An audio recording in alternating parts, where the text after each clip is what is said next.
The most famous F1 driver of all time. The best of the best. But also, the worst of the worst. He wasn't just the fastest. He was the most feared, ruthless, and calculated. Some saw a hero. Others saw a villain. Because this man did whatever it took to win, no matter the cost. Today, we'll look at the darkest chapters of the F1 legend who couldn't control his demons, Michael Schumacher. The ultimate winner. There's no doubt about his insane talent, speed, and passion. The thing is, he'd do whatever it took to win, even if that meant pushing the limits and bending the rules a bit, or a lot.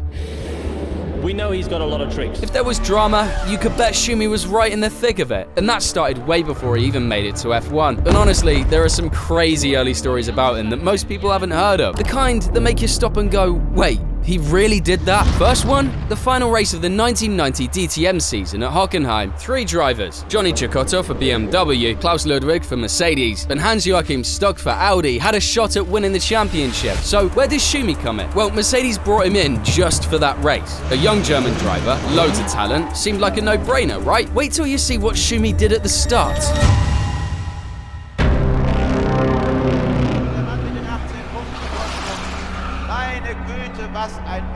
Guess who he crashed into? Cecotto. He took a bit of a shortcut, I don't think intentionally, but when he rejoined the circuit, he got Cecotto. It was incredible because he was far behind, but he managed in the first corner through the grass to hit me completely. Mercedes didn't lose a thing, and Cecotto lost everything. Like, what the hell? Was that why Mercedes brought Schumi in? Some still tried to defend him. Despite all of Michael's skills, I cannot believe that he was able to cut the corner and out of 30 cars find Cecotto on the, off the start line. Everybody was very, very close together. But after watching the clip, come on. It's harder to deny than your browser cookies. The best part, Stock ended up taking the title anyway, so Mercedes got nothing. And Schumacher's reputation after that, well, let's just say that's where it all began. Just a year later, Schumi made his F1 debut. And if you thought stepping into the big boy league would chill him out, nah, quite the opposite. Wanna guess who Michael's first big scrap in F1 was with? Yep, none other than the F1 god himself. Let's jump to the 1992 Brazilian GP. Early in the race, Michael found himself stuck behind Senna, and even though the Brazilian was slower, he wouldn't let him pass for like 10 laps. Schumacher's car has been quicker down the straight than Senna's car, that it would like. Look at that Schumacher now again, coming up, and Senna in problem. Senna now slowing down, he's got John Alesi right behind him. Senna bailed out on lap 18 with some mechanical trouble. Here at Interlagos, where Ayrton Senna is out of the 1992 Brazilian Grand Prix, and that is not where, well, 70,000 Brazilians come to watch for. But Schumi didn't hold back afterwards. In the race, Ayrton was quite slow. I was always quicker than him, but there was no chance to overtake him. And then he started, I would say after 10 laps, he started to play a game, I don't know. And once there was a situation, he let me pass, came in a slipstream and passed me back. Just to do it like this, that somebody else can overtake me, And I'm really upset about Ayrton. I think it is not really necessary for 3 times world champion to do something like this. And wow, yeah, airing dirty laundry like that was definitely not normal, especially not from a rookie going after the reigning world champ, and on his home turf. But as we all know by now, Schumacher was never exactly normal. Senna, he kept that moment tucked away. He wasn't too happy that Schumi ran his mouth to the cameras, instead of talking to him face to face. And well, it didn't take long for round 2. Just a few races later at the French GP, Schumacher sent it and crashed right into Senna at the start. There's a contact there. Who is it? It's Schumacher. And who is he hit? Senna was out. Schumi, car still running, carried on. Schumacher's able to regain the track and continue in the race in 24th and now last place. Gasho and Senna are the two who've come to a halt. Then the rain came, red flag. That's when Senna decided it was time for a little lesson. He grabbed Michael and dragged him away from the journalists, who, of course, still tried to catch the whole thing on camera. Hey, you it up. It's fine. I come and talk to you. I don't know it. It's fine. I come and talk to you. I don't think Michael set out to try and upset him. I think Michael was racing everyone in Formula 1 the same way he'd raced everyone as he should have done. Oh, what do you even say in situations like that? But honestly, that wasn't even the worst of it. A few weeks later, during a test session before the German GP, the two ran into each other again on track, and this time Senna felt like Schumi had blocked him on purpose. And yeah, he wasn't in the mood for any more talking. He stormed into his garage, went straight up to Michael and shoved him before people had to jump in and pull him apart. I mean, can it get any more heated than that? Well, 1994 said hold my beer. Honestly, it might have been one of the most controversial seasons ever. And ding dong, guess who was right in the middle of all the drama? Yep, Schumacher, obviously. The drama didn't even start with Schumacher. It kicked off with his team, Benetton. They were accused of running illegal traction control. Now, the FIA never actually proved the software was there, but guess what they did find? Turns out, Benetton was using a cheeky little fuel valve without a filter, which let them refuel 12.5% faster than the rules allowed. They only found out because of that wild pit fire during Verstappen's stop in Germany. Oh my goodness me!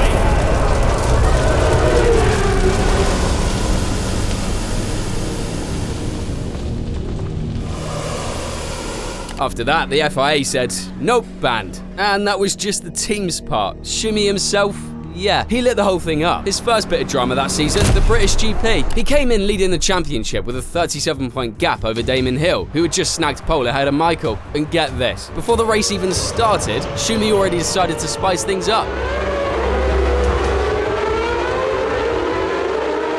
by overtaking Hill not once, but twice on the formation lap. Why? No one really knows. Then, mid-race, the stewards handed him a stop-and-go penalty on lap 14 for that stunt, which he had to serve by lap 21. We've just had an indication, actually, that car number 5, that's Michael Schumacher, has got to do a stop-go penalty. Now, we have no more information on this. But Michael and Benetton? Nope, they just ignored it and kept arguing the decision while he stayed out on track like nothing happened. That's what the marshal said. It's a stop-and-go penalty. The paperwork didn't say that, Roland. No? That's why, no, honestly, that's why it didn't come in. And here's where it gets even messier. The stewards pulled out the black flag. Yeah, the get off the track now flag. Schumacher is going to be black flagged. What is happening to Michael Schumacher? Schumi just kept going, ran the whole race, finished P2. He's coming home for a worthy, if delayed for his own fault, second place to get 6 World Championship points. And went up on the podium like everything was totally fine. I mean, no idea how they even let him get on the podium, but of course, it didn't just end there. Even though the team pulled the classic, we didn't see the flag excuse. Schumacher got disqualified, slapped with a 2-race ban, and Benetton got hit with a $500,000 fine. Honestly, the whole thing made zero sense from start to finish. I mean, what were they even trying to do? With the disqualification and the 2-race ban, Schumacher lost a ton of his lead over Hill. There's no more that I could have expected from those 2 races, and I'm absolutely delighted to have realised that opportunity. And by the final race in Adelaide, he was barely hanging on with just 1 point ahead. So we were all set for an epic season finale, right? Well, yeah, people definitely remembered it, just not for the right reasons. By lap 26, Schumi was leading, with Hill right on his tail. Everything was on the line. Whoever finished ahead would be champion. Suddenly, Michael made a mistake. Schumacher's off, Schumacher's lost. And then this happened. The German is out of the Australian Grand Prix, and Damon Hill only has to keep going. No fucking way. I'd say that's 55% Michael's fault and 45% Schumacher's fault. And have his car repaired. You see the front left wheel is locked up. Damon obviously extremely worried. He knows in his heart of hearts that it is all over. Both out, race over. I would say definitely that would have been a discussion in the team because they need to win the championship. As the Benetton team congratulate each other, they know that their man has won the World Championship. A lot of people will say by default by Michael Schumacher. Somehow, the FIA just called it a racing incident. So yeah, Schumacher won his first title in the most controversial way possible. But if you think that's the most controversial way to end a championship, oh man, you haven't seen anything yet. In 1997, with Schumi now at Ferrari, history looked like it was about to repeat itself. Going into the final race in Jerez, the Kaiser had just a 1-point lead over Jacques Villeneuve. And honestly, the setup felt way too familiar to 94. Even Villeneuve himself knew it. What I'm afraid of is maybe, to be taken out of the race. That's the only negative side to this race. I think even the rest want to see a straight fight between Jack and myself, and that's what I want to see. I mean, I want to win the race, and I want to win that way the championship, and not by any kind of accident or whatever. That's not my target. Was he right? Well, kinda. Now you'll see what I mean.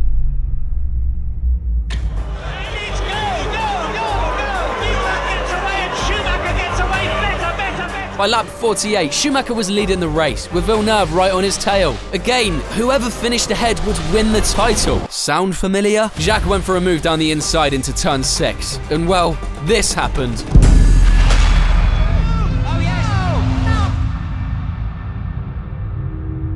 didn't work, Michael. You hit the wrong part of it, my friend. I don't think that will cause Villeneuve a problem.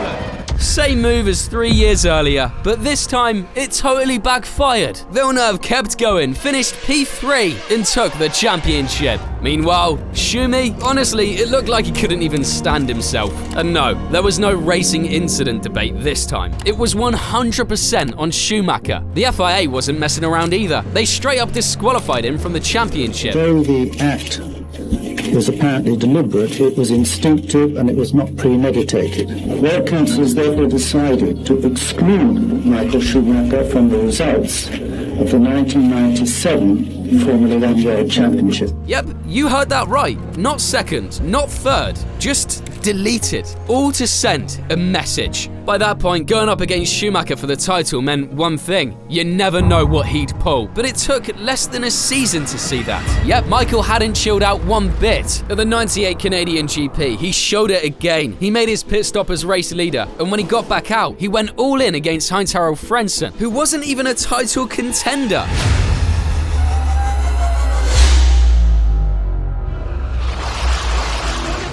In the gravel track, Heinz-Harald Frentzen, who was in 4th place, is out. 2 races later, at Silverstone, Michael was at it again with, let's say, peculiar moment, applying his own take on the rules. Though, I've got to admit, the confusion was huge this time. By lap 43, the German had survived the rain and was leading ahead of Häkkinen when suddenly yellow flags came out, during which Schumi lapped Alexander Wurz. The FIA slapped him with a 10-second penalty, but Ferrari was totally confused. Was it 10 seconds added after the race, or a 10-second stop and go?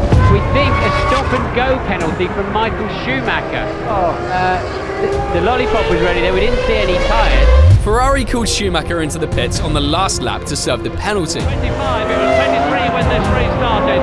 In the pit lane, Schumacher in the pit lane. So, well, that means he'll win the race because he crosses the start-finish line.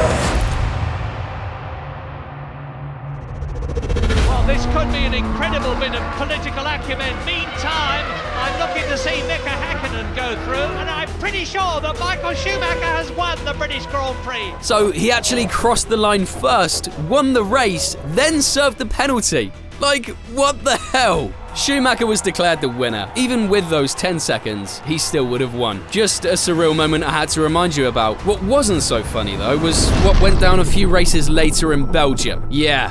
That race. Yes, it's go! And Coulthard drags. Häkkinen gets away well. Look at Eddie Irvine coming up on the inside.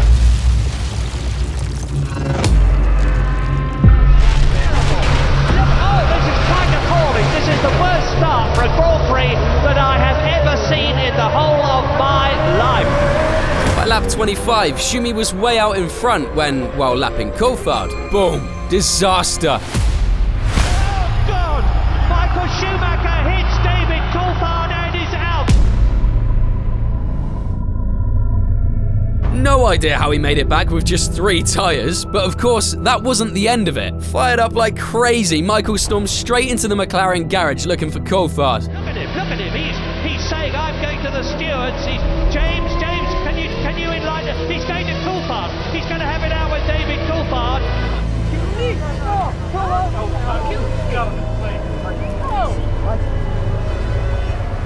Until the Ferrari mechanics had to drag him away. He was totally possessed. I don't think I was surprised. I knew he was angry. You know, his neck was red and his eyes were out in stalks, and obviously the team kept us apart. Now let's jump to the 2002 Austrian GP. I probably don't even need to say much, because everyone talked about this like a million times. Schumi showed up in Spielberg with over 20 points on Montoya, and Barrichello had a rough start that year. But in Austria, Barrichello was killing it all weekend, got pole and led the race until the last corner of the lap, when bam, this happens. I'm sure it doesn't mean anything, James, but I've just seen Jean Todt pass a little note across the pit wall to Ross Brawn. Rubens, last lap, let Michael pass for the championship.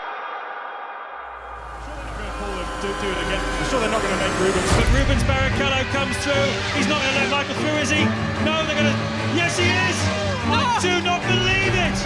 I do not! Adam and Eve, what is going on? No way. With everyone booing, it was one of the most awkward and surreal podiums ever. He doesn't want it.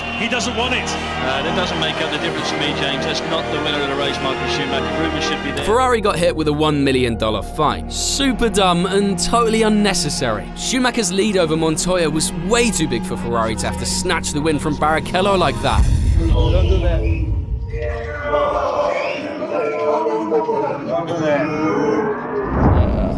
I have to be honest to say now it was probably the wrong decision to win this race, yes. Later that year, Schumi let Barrichello pass to make it up to him. Side by side across the line. Who's going to win this Grand Prix? It's 0.0. Barrichello's been given the win. Nice touch, Ferrari. But honestly, I'm not sure if he really let him or just wanted a cool pick. Let's talk about Monaco now, the track where the Kaiser won 5 times, but also had some pretty sketchy moments. Going full beast mode on your rivals, sure, that's normal in F1, but going all in against your own brother, that's exactly what Michael did to Ralph in the last lap in 2005, risking both their races trying to snatch P6. What an amazing defensive drive once again from Fernando Alonso. And Barrichello dived alongside Ralph. I wonder if he got him. Well, the computer says it doesn't. It's showing Michael Schumacher in front of Barrichello, which is interesting. We'll have to have a look at that again. Ralph was mad and just said sometimes his bro forgets to use his brain. Now let's jump to 2006, a season where Schumi was back in the spotlight, going head-to-head with the godfather of all of us. By the time F1 hit the streets in Monaco, Michael was 15 points behind Alonso and was desperate to close that gap. How desperate? Well, really desperate. In Q3, Schumi nailed a 113.898, grabbing provisional pole while a bunch of other drivers, including Paella Man, were still on their final laps. And that's when Schumi, well, found a brand new parking spot right in the middle of the track. That's going to spoil everybody else's lap too. The yellow flags are going to be out. That's going to keep in pole position. I wouldn't be at all surprised. With the car just sitting there, qualifying was over. Coincidence? Come on, don't be stupid. Watch the video and you see that I pushed hard, locked up, started sliding and run out of road, which is the consequence here in Monte Carlo.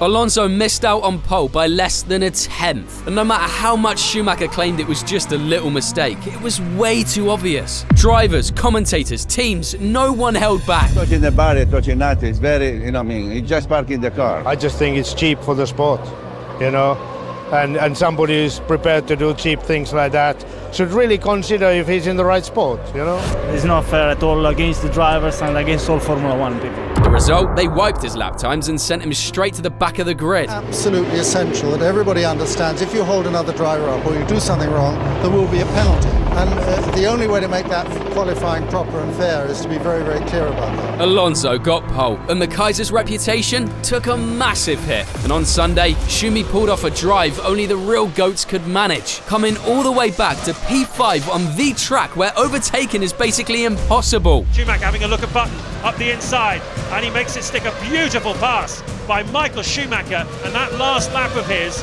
was just a tenth of a second slower than the fastest lap set by anybody. Nothing to lose, a reputation to repair, the car absolutely flying. In fourth, Michael Schumacher, damage limitation. fifth from the pit lane. Because, yeah, his talent behind the wheel was never in question. It's just that Saturday's controversy totally overshadowed everything. Michael was always gonna be Michael. In 2010, after a few years chilling away from F1, he made his big comeback with Mercedes. I'd like to introduce Michael Schumacher. We have Petronas as our title sponsor for the next few years, and now to finish it, the greatest racing driver of our era is now part of our team. So, unbelievable year. I won't forget this year for a long time. And sure, we saw glimpses of the old magic, but also flashes of his devilish side. There's another moment from that year in Hungary I'll never forget. Schumi was in P10, and guess who was right behind him? His old teammate Barrichello. You'd think Schumi would show a little love, right? Then you totally missed the point of this video. As soon as Rubens got in his slipstream to make a move, Schumi went full psycho mode and defended like his life depended on it, leading to this nasty moment. Schumacher's almost put him in the wall. Schumacher almost put him in the wall there. A real charge across. Black flag for that. Black flag. That was horrible. Can you imagine if he'd have crashed into the wall at that speed? Schumi got slapped with a 10-place grid penalty for that reckless move. He posted his own version of an apology on his website. Classic Schumi, just doing the bare minimum to get by. After all these controversial moments, I just want to say one thing. Since I'm watching the comments from afar, Schumi's achievements way outweigh the drama, and there's no denying he's one of the best, if not the best, of all time. I just thought it'd be cool to make a video about these moments to show that even the greatest aren't perfect. And honestly, would they even be the greatest without these moments that keep us hooked? If this video kept you hooked till the end, the one I'm dropping here won't disappoint. And as always, thank you for watching.